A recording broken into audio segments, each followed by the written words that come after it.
Welcome, everybody, to the Follow D Money podcast. Here I am once again. We're at Méridien Hotel in downtown Indianapolis at Spoken Steel, and I have a very special guest. I have a friend. You know, when friends become family, this is what this person is. You know, you see this person around town, you hear this person around town, and his influence and his impact brought him to the Follow D Money podcast. It's been a long time waiting, but I have my boy, Joey French, here. Man, thank you for having me. Absolutely. Absolutely. And how does it feel to be here right now? Man, I'm blessed. I mean, we talked about me coming on this show. We finally made it happen. I'm finally here. Yes, sir. And we about to unpack. Yes, we are.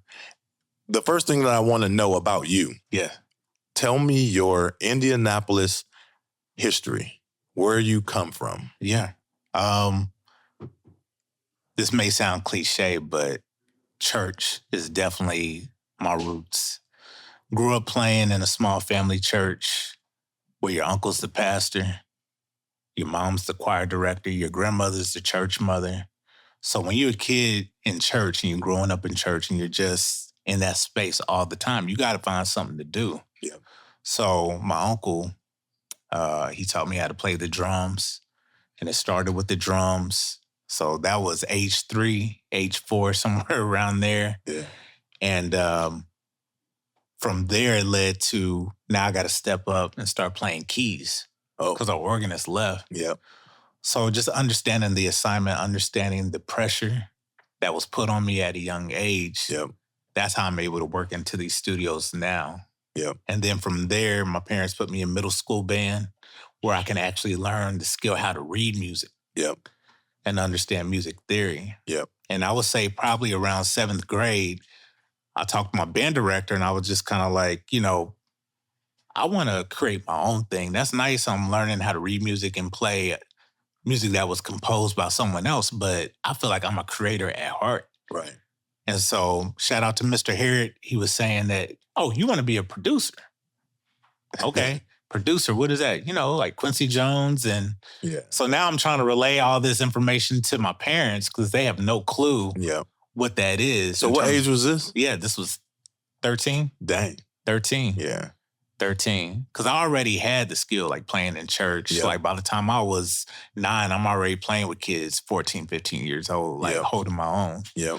Still, there's a lot more ground to cover, but that was that age where playing in church kind of helps you build up that confidence anyway. Right. So it's a built-in audience. Right. Yep. And that's your first time experiencing how to move the crowd. Yep. You know, so yeah.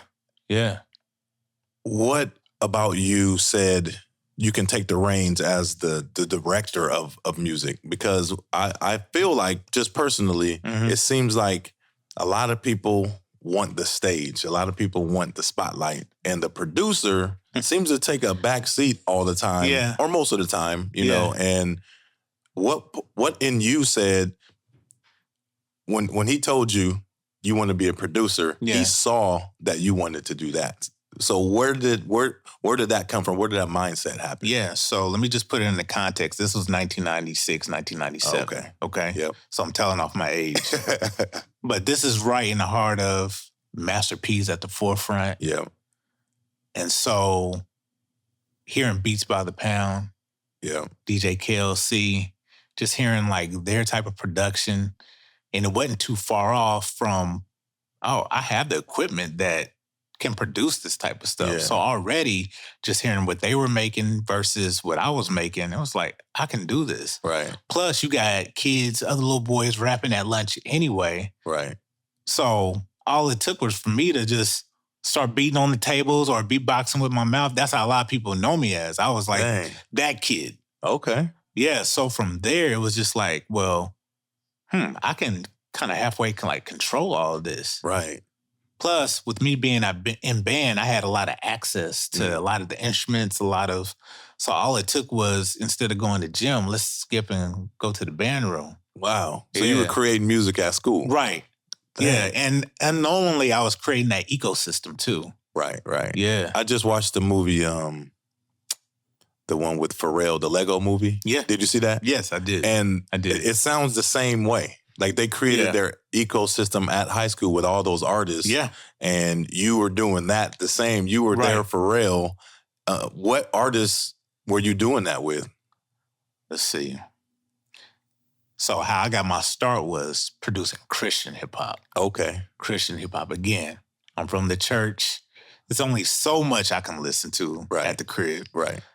I didn't get into underground hip hop till I got to school. Oh, okay. All right. So it was like in the household, it's everything from Kirk Franklin to Hezekiah Walker to Fred Hammond, and then maybe anything that was mainstream, anything that was on Top 40 radio, anything that was on MTV, BET.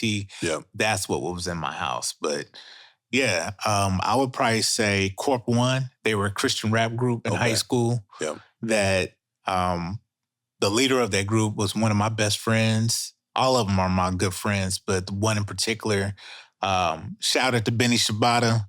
He's the one that kind of introduced me to everybody and took a lot of liking into my skills and talents and his as well. Yep. I would say Tragic. Okay. A lot of people don't know this, but yeah, me and Tragic, we went to high school together. Dang. Why they put us in the same biology class, I don't know. But again, we built that chemistry. Right. So it went beyond biology. We created chemistry. What is the difference between high school Tragic and today Tragic? Artistically. I would say high school Tragic was somebody that was always in your face. Okay. I can rap. No holds bars. Yeah. Relentless, resilient. And he's still those things today. He just has a different approach. Right. So I would say he's a lot more calmer. Okay. He's a lot more educated. Yeah. He's a lot more seasoned as a rapper. Mm-hmm. Just seeing his evolution from where he started. I mean, because he was a kid that had CDs on him. He was in a group called Raw Dogs. Okay. His partner, he went to North Central. Shout out to John Conte, Grammy Award-winning writer, producer. But Tragic at the time, he was the guy that clearly he's the MC. So he kind of had more of like a Twista kind of flow back in the day.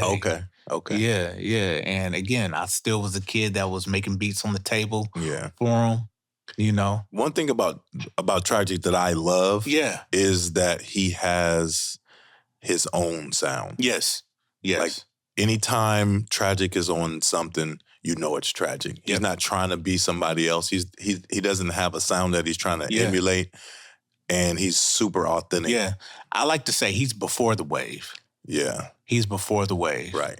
And that's why anything like we create is understood that we're not trying to go back to 2 or 3 albums, prior to try to catch up. We're not listening to the radio, trying to understand what the new formula is, what the new sound is. It's just when we go in, it's almost like going over your best friend's house. Y'all have a sleepover and y'all know what it is. We're going to play these video games. Right. And so that's how we entered the studio with each other. It's just understood. And the one thing I like about Tragic is that he trusts my judgment. Yeah. He trusts my direction.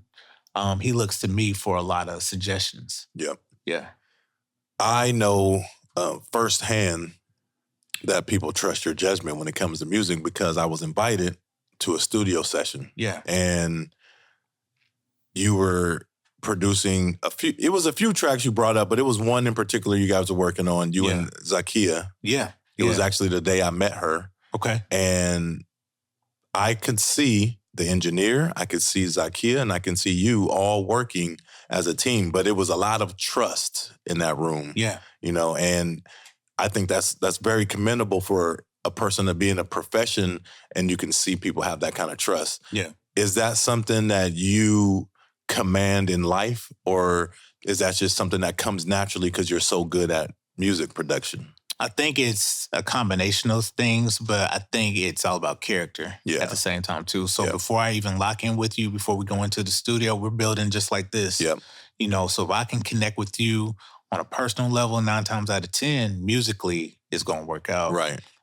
And it took a lot of me just giving her phone calls. Hey, I got this idea. What do you think? And then I would send the track. Yep. I got this idea. What do you think? And I'll send the track. Yep. So it wasn't like a lot of her pulling teeth and like, man, I can't get a hold of him. I can't. No, it's like once I say, let's lock in, we're locked in. Right. Do you find it hard to find artists that are very dialed in these days? Because us growing up, our age, there weren't a lot of distractions. Like usually there weren't a lot of artists compared to now. Yeah. Anybody can be an artist a lot easier now. There are a lot of tools out there to become artists. But as a producer, how do you find it dealing with the younger audience or the younger artists with all the tools that they have and all the social media? They have a huge presence. They have a huge ego, you know. How do you find a way to keep them focused on the job at hand? Yeah, so I think by the time I get to them, they understand like, oh, okay, this is serious business. Yeah. And it goes back to what you were saying. Is that something that I command? Yeah. And the answer is yes. Yeah. It's something I am command. Not because I'm saying anything, because now I'm demonstrating within the session. Yeah. You know, first 5-10 minutes of the session is like you understand now there's an energy shift in the room. Yep. So, for example, when I work with somebody like Zakia, before I work with her, I noticed that, oh, okay, she's consistent. There's a certain behavior that goes along with before I actually work with you. Oh, okay. Yeah. So you're not just working with anybody. I'm not just working with anybody Okay. because, one, I need to understand your goals. What are you trying to accomplish? And if it aligns with what I'm about and my work ethic, then we'll go from there. Makes sense then. Yeah, we'll go from there. We'll make it make sense. Yeah. But a lot of times, you know, if it's a 10-step process and we're on process number 8, we're not going back to level 2 trying to fix those problems. Right. And one thing, Zakia, who recently was on the podcast, she said when she books studio time, she ain't playing. Yeah. She's there for business. And that's what a lot of artists have to understand these days. And I guess how it's always been is just they don't show that part. But going to the studio, that's not where you figure it out. Yeah. You know? Yeah. Even if you have the budget, still prep, still have a plan. Yeah. So then that way, when I'm sitting in the mixing session, I book like maybe 4 to 6 hours. Yeah. Each hour is like a hammer on a nail. Like we're nailing each hour. Yeah. So yeah. One question I have as a fan of music and a fan of yours, where do you find this, or do you have it when you have an artist or you have something that's not working? How do you explain that it's not working to an artist that loves and is very passionate about what they're doing? Yeah. That's a good question, actually. I think it's just figuring them out. Yeah. Because again, if it's my first go around working with an artist, we may not get it in the first session. Okay. Usually by the 3rd or 4th session, that's when I know, like, okay, these are some of the roadblocks. These are some of the things I may have to troubleshoot prior. Yep. I may sit back on it for a couple of days. There was an artist I was working with just recently where first session went well. Yep. But then it's like, okay, how do I want to command the mixing session? All right. Is there anything that we need to go back and touch up? Because once I'm in mixing mode, then it's like, I don't want to touch up and recut. I don't want to do any of that. Yeah. So it's just a matter of just understanding, like, really just understanding, like, okay, is it going to work? Right. Is it going to work? A lot of times it does work, but if I'm ever in those situations where we may have to revisit, I'll give it a break. Okay. So I don't have no problem stepping away for just a little bit of time. I never drag out, so it's not like 6 months to a year. You don't ever hear from me. But I take my time with it to figure out who you are. Yep. Yeah. So I have a tattoo artist friend who tells me that when people come and they want to do a tattoo, because they seek him out, they want him to do a specific tattoo, but he's not good at that. He'll say, I'm not good at that. Yeah. I want you to go to this person, or I'll suggest this person. Does that work in music? Yeah. Yeah. Shout out to all the young producers. Yeah. Because that's my opportunity to collab. Yep. That's my opportunity to educate. When you did come by, I had 2 young producers with me did. in the session. And that was my way. You know, they're asking questions. And I was like, I'd rather show you than me to just give you something, give you an answer, and you just kind of hope and dream Yep. of what that is. It's Yep. like, no, come to the session and see the interaction. Yep. Come to the session and see me articulate a certain command to the engineer. Come to the session and see how all three of these spaces work together between the producer, the artist, and the engineer. Yep. So yeah, more than anything, just providing the space for people to come into so they can see with their own eyes. That's what's up. And in that session, when you brought up the two gentlemen that were in the session with us, Yeah. you mentor and teach a lot of children. Yeah. The music game. The music game. And different levels of it. Yes. I want to kind of get into that a little bit. Okay. How did that opportunity come about? And then let's talk about what you actually teach children. Yeah. So shout out to Terrence Denny. He's been a collaborator with me for years. We met in college. He was a former music production instructor at Tech High School. Shout out to Titans, Tech High School. Did you go to Tech? No, I went to Lawrence North. I went to Lawrence North, but it was an opportunity where he was transitioning from that position into another position, and he recommended me. Yeah. Also, shout out to Tony Lamont. Okay. Tony Lamont is a legend around the city, Yeah. radio legend around the city. I also teach with him, and he put in a good word in for me. Dope. But more than anything, they wanted somebody that was going to come in real time, that is understanding the modern day business acumen with music, Yep. understanding the new trends, Yep. and understanding what the kids need to elevate in the game. And what does that look like in 2025? Wow. So I started last year. I'm in my second year. Yeah. Blessed to be there. But yeah, I have some amazing kids where I am teaching them, okay, this is the proper way to prepare for a session. This is how you navigate through the software. Yep. Usher walks into the room. How do you conduct yourself? So it's not just the technical piece, but it's also the human piece as well. Wow. How do you keep your poise when Dr. Dre walks in the room? Taylor Swift walks in the room. Beyonce walks in the room. What does that look like in real time? Almost like media training. Yes, media training. So I teach electronic music. Yeah. I teach music and sound production, and then I also teach mass media production. And that's more or less centered around the business of music. Okay. Yeah. Do you think that, are all these kids students who want to be musicians? Is it an elective? So one class is an elective, my electronic music class. Okay. But the other two are pathway. So they're career technical education programs. Oh, wow. Okay. Yeah. That's nice. So we took a field trip last year to Azimuth Recording Studios. Dope. So they got to see Grammy Award-winning producers live and direct. They got to see Grammy Award-winning engineers live and direct. Dang. They got to see the day-to-day responsibilities of how to run the studio. Yeah.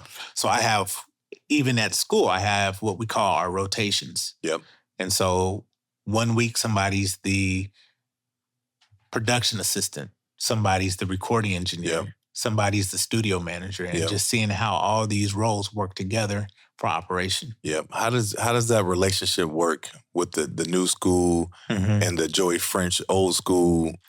I'm sure you've learned something from them. Yeah. And can you just tell me a moment that you learned something and then applied it to when you were working on music? So I teach through Logic Pro. Yeah. Shout out to all the Logic Pro users. But these kids love BandLab. BandLab allows you just to get in. They already have presets already made for your vocals. Yeah.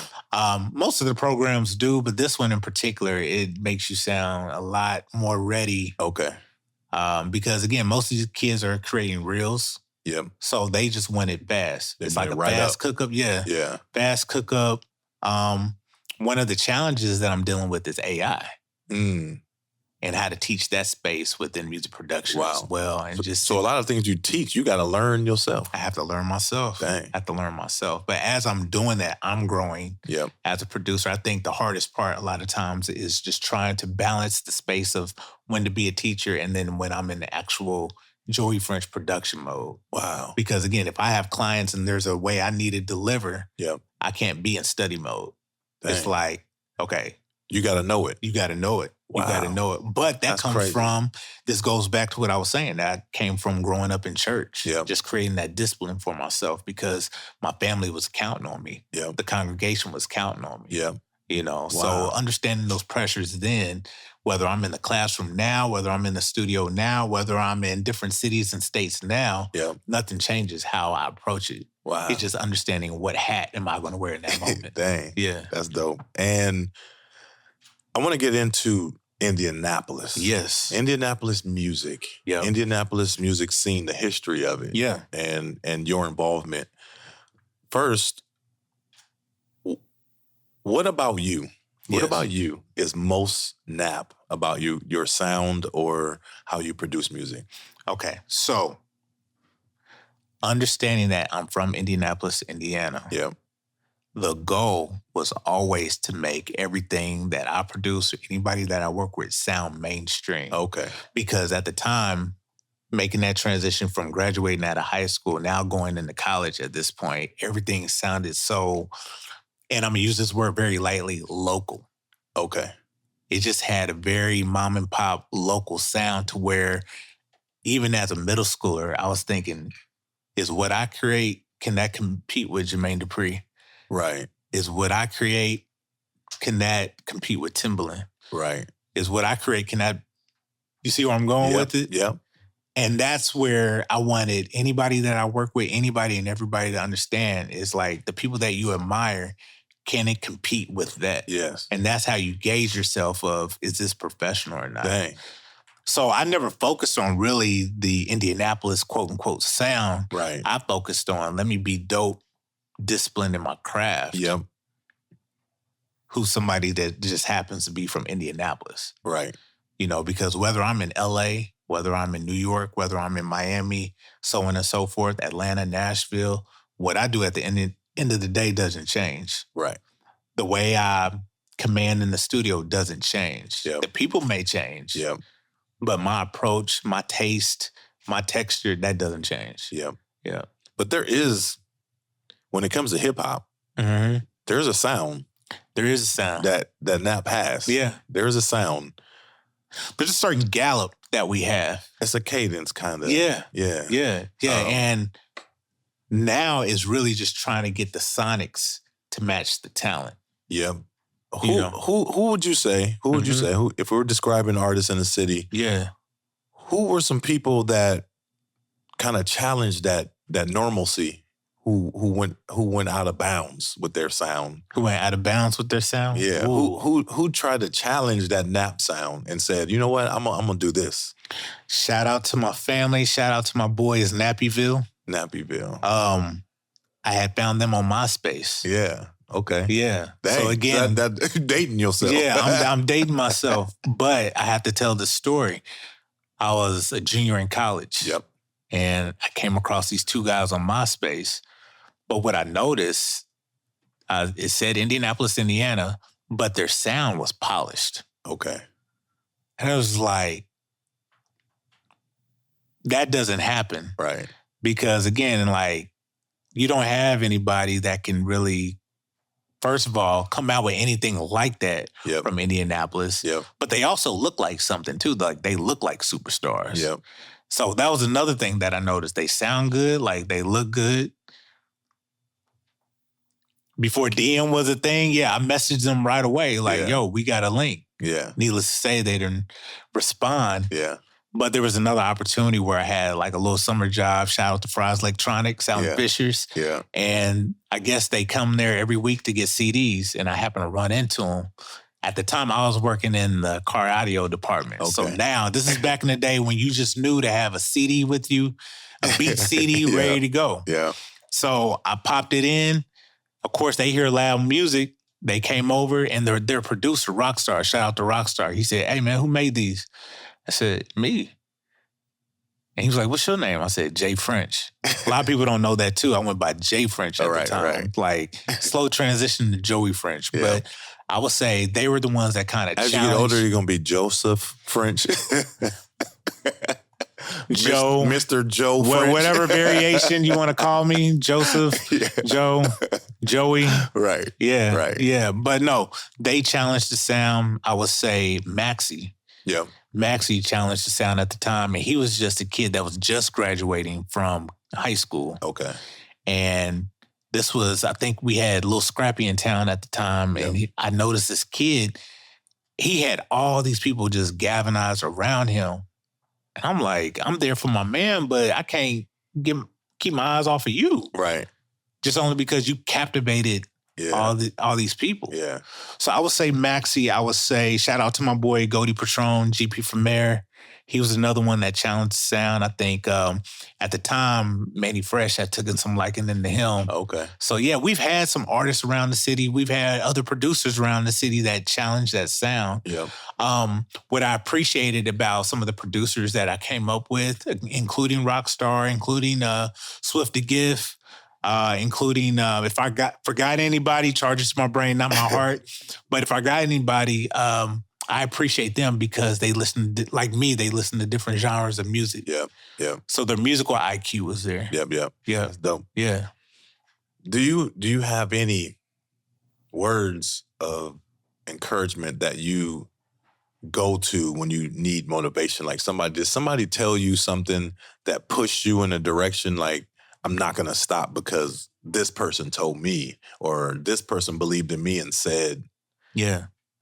Yeah, I would say two people. I'm going to say my Uncle Mike. Yeah.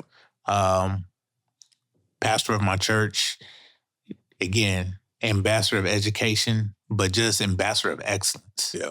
You know, whatever you go to do it your best. Yeah. We have a saying in my family, man, it's on the tip of my tongue. And it's going to come pressure to me. when you're on a podcast, yeah, brother. It's pressure. It's pressure. But it'll come to me. Yep. But I would say him, and I would say a good friend of mine by the name of Selwyn Scott. Okay. He told me to first keep a great attitude. Yep. Understand your opportunity. Yep. Take control. Be prepared. So a lot of times when I'm preparing for these sessions, I'm there an hour in. Right. So by the time the artist gets there, it's just like everything's ready to go. Everything's dialed up. Everything's queued up, so I don't have to worry about anything. Work a full day. Work correctly. So understand your process. Yep. Every producer has like a process. Every creative has their own process. But long as you're true to yours and you understand your flow, your work ethic, let that shine in the room. Yep. Be on time. Maintain a great attitude. Because again, in this game, you are going to come up against a lot of adversity, a lot of challenges, a lot of obstacles. So again, for me, it's all about my prayer life. You know, that's how I get my day started anyway. Okay. But my family, they definitely keep me motivated. Yep. So it's just like, it reminds me, okay, who I'm doing it for. You know, I have my greatest production in the world, my kids. Yeah. My wife, she definitely keeps me motivated. But yeah, I would say off top, those two people, Okay. my uncle and Selwyn Scott. Dope. Yeah. Dope. Musically, Yes. professionally, Mm-hmm. where do you see yourself in 5 years?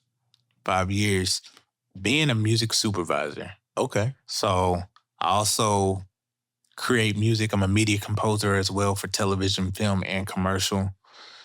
That's a space I really enjoy. It's a lot of fun. It's a little bit more freedom that comes along with that. Yeah.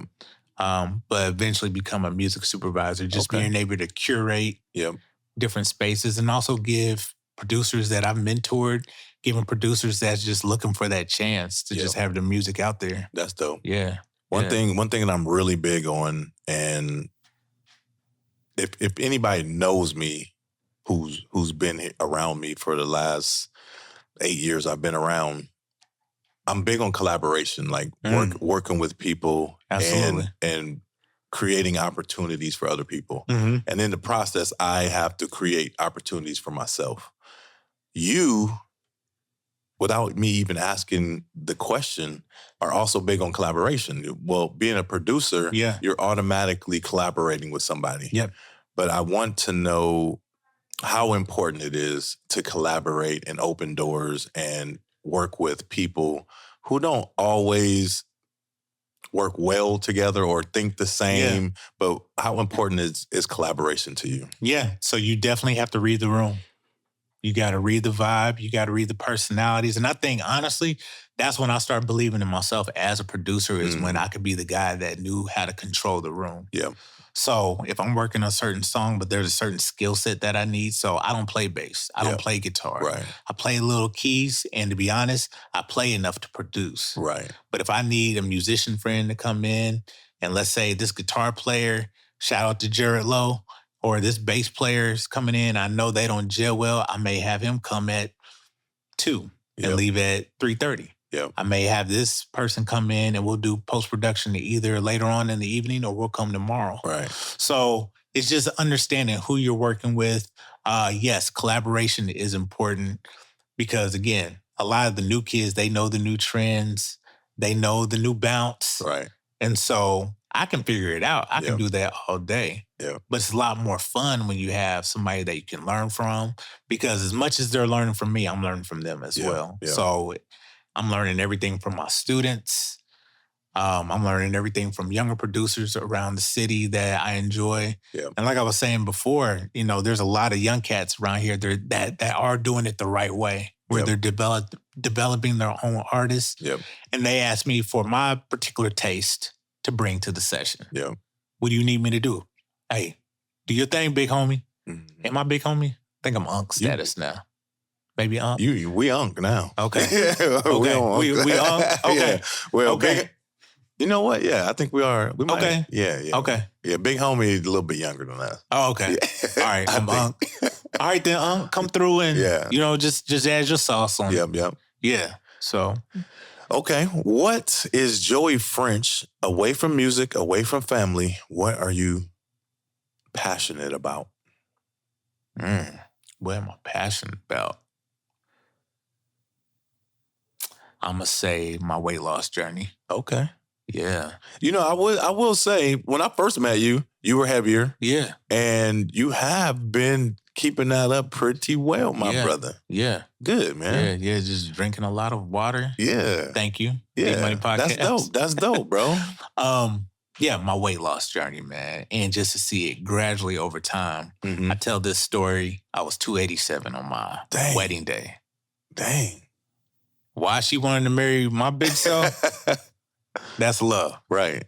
But, you know, I was going through some health challenges at the time. And I knew to stick around not only for my career, but also for my family. Some things had to change. Yep. In that process, I grew stronger as a man. Less brain fog. So I was a lot more focused. And so once people started seeing the change, the weight loss, then it was just like, all right, I don't want to be seen no more. Right. I just want to keep my head down, just stay focused, just keep working. Because I knew there's a certain way I wanted to look. Yeah. There's a certain way I wanted to sound. Right. So as I was going through that journey, it actually helped in every other aspect of my life along with the music. I noticed that when it comes to health or weight loss, any kind of weight loss, they usually refer to it as a journey. And for me, it's just a lifestyle because a journey, you kind of have a destination. But what you're doing, what I do, is something that I can't stop. Right. So it's really, you know what I mean? It's just, you changed your life. Absolutely. For your health. Yeah, and I would say that it was a journey, but it ended up being a lifestyle. Yeah. You know, to ride past, because again, you got to think, in all my 20s, you know, I'm going to studios where either it's nothing but McDonald's, Burger King, Wendy's, Steak and Shake up the street, or I'm at a studio where interns are bringing free food, pizza, Chinese food. Yeah. You know, so it's just one of those things too where it's just like the diet was just totally off. Yeah. All through college, IU campus, 24-hour McDonald's. Right. What? What? And I can use my meal card? Right. Yeah. And I'm not eating because I'm hungry. I'm just eating to survive the session, just to stay awake. Damn. Yeah. So it wasn't until like I got myself checked out. That was around the time when Super Bowl was here, 2012. Yeah. I was in a couple months before I got married, and it was just like, yo, I didn't know all that was going on with me. So word of advice, producers, get your rest, get your sleep. This team no sleep, stop it. Stop it. Stop it. Not worth it. It's not worth it. Yeah. So when people ask me, like, what advice would you give younger producers? Like, get your sleep. Get your sleep. That's what I was going to ask. Yeah. So you answered the question. Yeah. That's what's up. Yeah, I do get my sleep, but I also wake up early too. So I think what I had to understand with myself, I need a certain regimen. Yeah. And me having a regimen allowed me to get more opportunities because I'm flying from different city to state. Yeah. I see you at the airport. Yeah. I see you. Yeah. But again, when they see you taking care of yourself, now it's like we want to do business with that guy.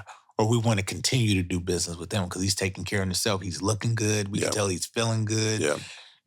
It's just, there's a certain glow that's on you. Right. I like to say that's when God's moving through you and people can tell that. Yeah. Or there's just a certain aura about you that people lock in on. Yeah, so, you can tell a disciplined person by their appearance. Yeah. It's very easy to see. And and that's like walking around being interviewed without being interviewed. Yeah. People are looking at you like, I can tell this person cares about himself. This person is disciplined. This person works. Yeah, absolutely. Absolutely. So congrats on that, Yeah, brother. so I definitely would say it's the lifestyle change. I love that. Yeah. I love that. If your children, the little Frenches, they were coming up in the music game and Pops was not going to produce their music, who in Indianapolis would you send them to have produced their album? Ooh. I'm going to have to take a drink on that one, man. Well, first and foremost, I love the heck out of my kids. Right. They're amazing. Yep. Who would I have work with them? Can I give you 3? Yeah. Yeah, because, you don't always use one producer on the album. Yeah. Yeah. I'm going to say Devin Goder. Yep. Just only because we have similar backgrounds. Okay. I feel like he would have their best interests at heart. Yep. He would remind them of where they come from. Oh, okay. So, God forbid if they ever get out of line, I feel like Devin, as an extension of myself, would whip them back into shape. Right on.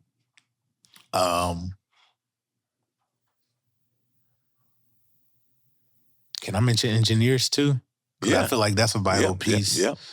Okay. So 2 more producers.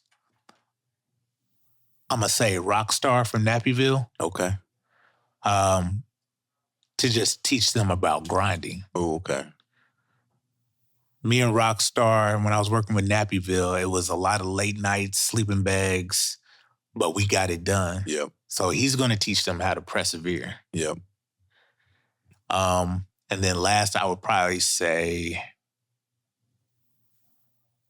I'm going to say Dylan Prevails. Dylan Prevails. Okay. Again, we live similar lifestyles. Yep. He's going to teach them ecosystem. He's going to teach them how to get out of their comfort zone. Okay. And who's going to engineer it? Shout out to Dylan Jerome from Azimuth Recording Studios. Yep. I already said Devin as a producer, but I would have Tyler Weaver from Roundtable. Okay. And then just to wrap things up, as far as who they should always get their mix from, we're going to go with Mitch Logan from 416 Wabash. Yeah, Mitch is cool people. Yeah, he is cool Tyler's people. cool people. Devin cool people. All those cool people. Yeah. I love but if all I'm those just people. looking at who's going to nurture their sound, who's going to make them sound professional. Now, I know one of my kids, the baby, my boy PJ, he's going to make sure his brothers are in line. Oh, okay. Yeah. He's the youngest in charge, but he's going to make sure all 3 of them are on point. Okay. Yeah. All right. Yeah. Well, I have 2 more questions. Okay. And this question is for everyone listening who doesn't know Joey French. Yeah. If they wanted to learn who you are sonically or learn something about you, what music should they listen to find out who Joey French is? Now, are we talking about my personal music? Or no, just... like if you want your sound to be, if you want a sound to define you. Yeah. You know what I mean? Like you want somebody to say, I produce this music, like this is what I do. I want you to come to me because this is what I can do. Tell me some music. Yeah. Anything that's very avant-garde. I would suggest listen to a lot of elevator music. No, but stuff that you've produced though. Yeah. Yeah, okay. So okay. You need to tap into Mark Battles, Penny featuring Tory Lanez. Okay. You need to tap into Mark Battles, HBU. Okay. You need to tap into Tragic, Trap Town. Okay. Shout out to Dylan Prevails. We collabed on that together. Yep. So Tragic, Trap Town. You need to tap into, Maxi and Goldie Patron. Me and My Brother album. Okay. Yeah. Okay. OG Status. Okay. You need to tap into John Kelly. John Kelly. Yeah, John Kelly. Paris Ladam, Zakia. Yep. Which these are projects that are about to release. Yep. And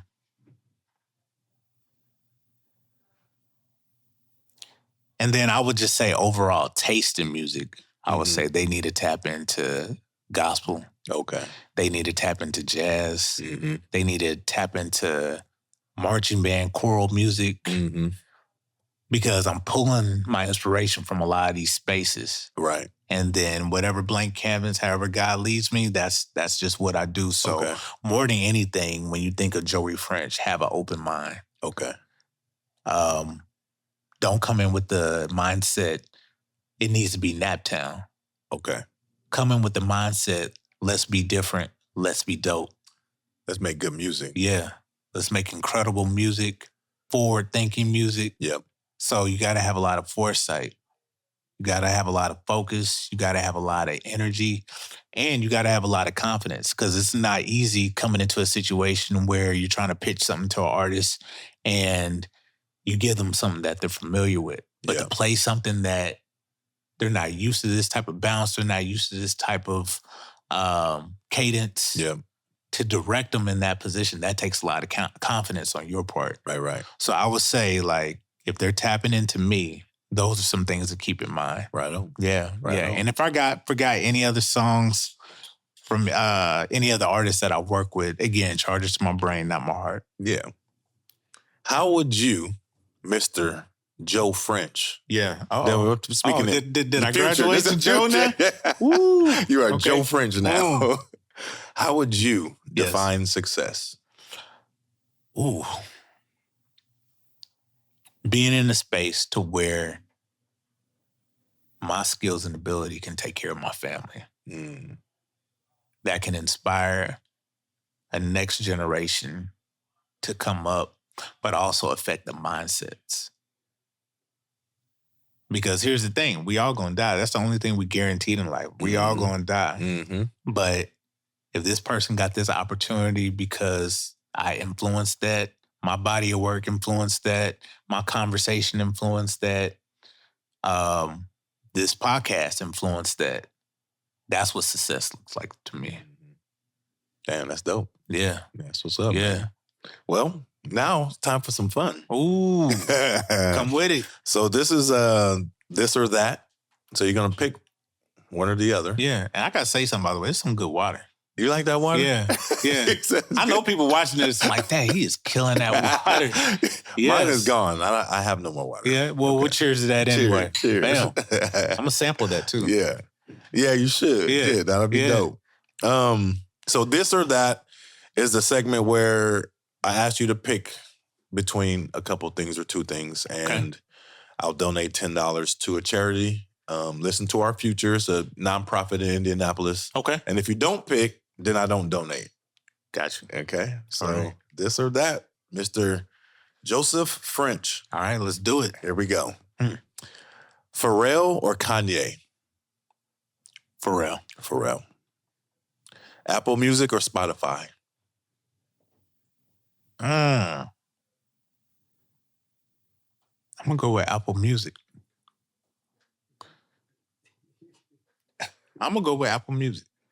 Apple Music. Okay. Yeah. Okay.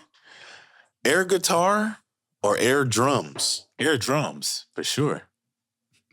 Air drums? Yes, okay. air drums. Okay. Yeah. Yeah. Is nap slept on or does nap sleep on itself?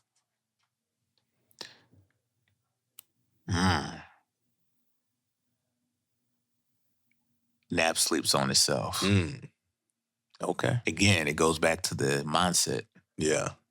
Okay. I don't want to be dope because I'm from Indianapolis. Just be dope. I just want to be dope, period. Yeah, I just the want to be world dope, want to see me dope. Right. Right. Okay. I like that. Create for yourself or create for an audience?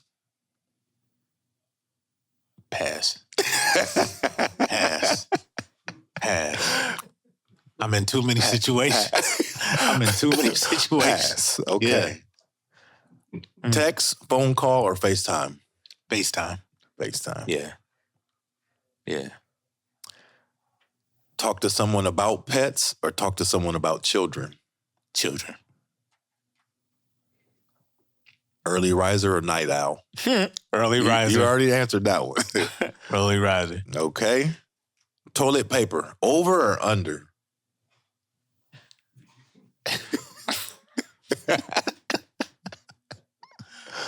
Under. Under. Okay. No disease or no poverty?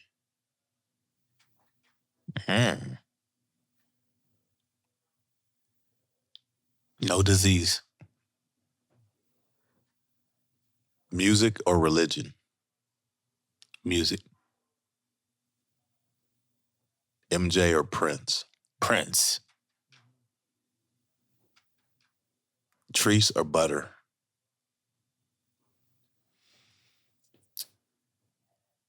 Pass. They're both dope events. Yeah.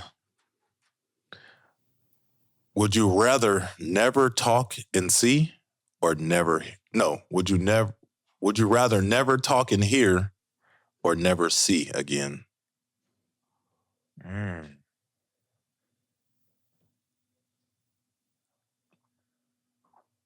Pass. Tough. They tough. They tough. Because I need them all. I need them all, man. I need them all. Well, hey. There's just too much God has blessed me with to where the story's still being written. And for me to answer that wouldn't be fair to him. Okay. Ain't no wrong answer, brother. Ain't no wrong answer. And while I have all of those things, to whom it's given, much is required. And I continue to just show up and show out. I appreciate you showing up. I'm going to pass on that. Okay. Yeah. I respect that.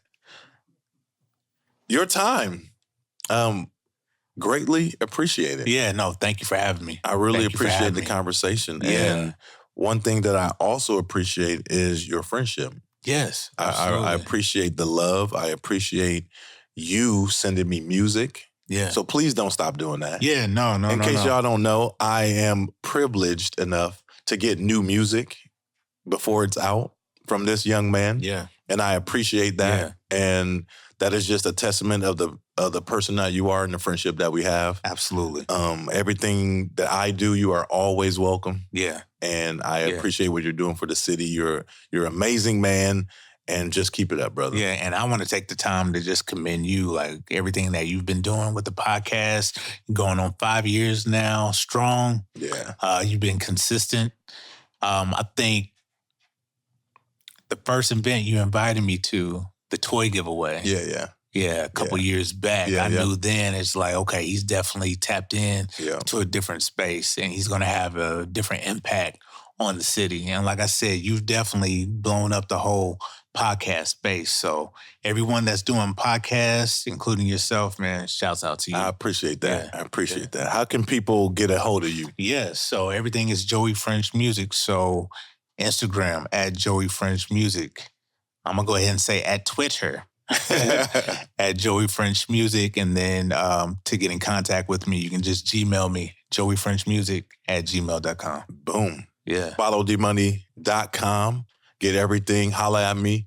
We got events coming up. Please follow us. We'll be back next time. Boom. D-Money.